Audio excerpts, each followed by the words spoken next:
So terrorism, as you've been hearing, and of course national security will be a very big issue in the November election, to be sure. The latest polling from Quinnipiac voters shows, or Quinnipiac polls rather, shows voters in 3 key battleground states. Take a look at these numbers. This is Florida, Ohio, and Pennsylvania. And this polling period ended on May the 8th. And it showed that Donald Trump was at 49% ahead in Florida, 48% ahead in Ohio, 47% ahead on this issue by just 1 point in the state of Pennsylvania on who is better at handling terrorism.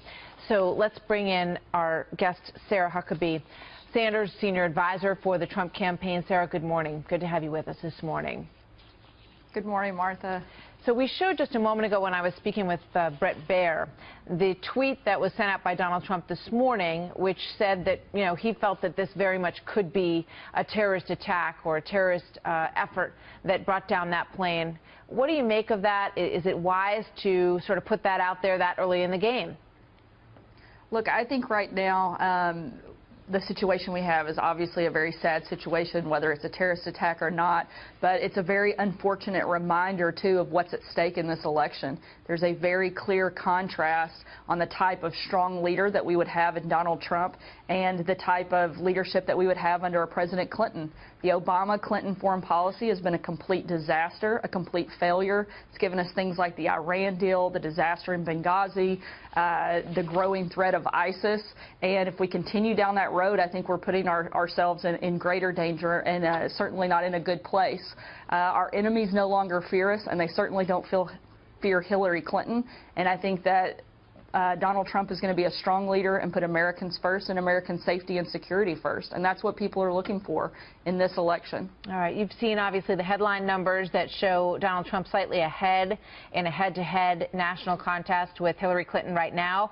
It's still early in the general election game, to be sure, and there are still things to be sorted out on the Democratic side here. But let's put up some more of these polls, which are interesting. The first one that we're going to take a look at, these are all about Hillary Clinton. And look at how the respondents came in. They said 71% said that she would say anything to win this race, and then strong leader, cares about me, reliable leader, all in the 40s. Strong moral values comes in at 40%.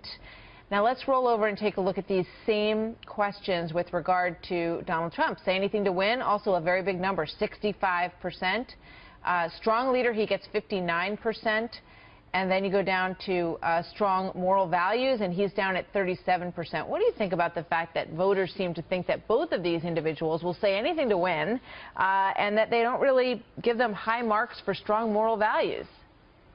Well, I think one of the big things to look at, particularly in light of the current situation, it looks like a lot of the experts are saying it is a terrorist attack, is that Donald Trump is a strong leader. He clears that board far better than Hillary Clinton, and that's what people are looking for. I think that's one of the biggest concerns that people have in this election cycle. It's one of the things that keeps them up at night, is who's going to put Americans first, who's going to secure our country, secure our borders. And when you put that contrast, it's absolutely clear that Donald Trump will win every time. And I think that's why we're seeing a shift move, and he's taken the lead in this first national poll with Fox News, a major shift. I think it's about a 10-point shift since the latest poll from there.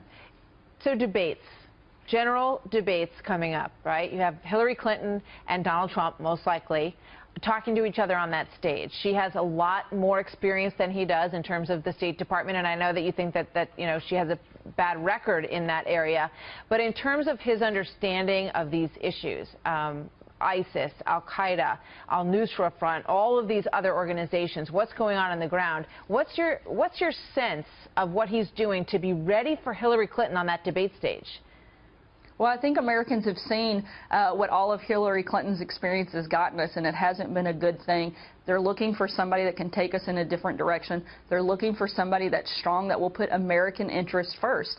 And he may not know every in and out, but I think the big thing that he does know is how to protect Americans, how to look out for Americans, and how to make us safer. And that's exactly what he'll do. And that's why I think when you put him on the debate stage, he's going to do a lot better than Hillary Clinton and a lot better than maybe some of the experts think he will. But I guess my question is, you know, in the past, he has sort of said that he didn't do a whole lot of debate prep, you know, that he went out there and he just talked. And I think there's a good argument that that has served him well. But is that the same strategy for the debates against Hillary Clinton? You know, I think as we move closer to that, that may shift. But the reason that people like Donald Trump is because he isn't somebody who's reading talking points. He's somebody that's going out and talking about things that he knows and believes in and is passionate about. And again, that goes back to taking care of Americans and American interests. Hillary Clinton is a wholly owned subsidiary of the Washington to Wall Street axis of power. Maybe she reads talking points better, but that's not what our country is looking for. That's not what it needs. They need somebody to come in and be a real leader, and Donald Trump is that contrast, and that's why he's doing so well this cycle.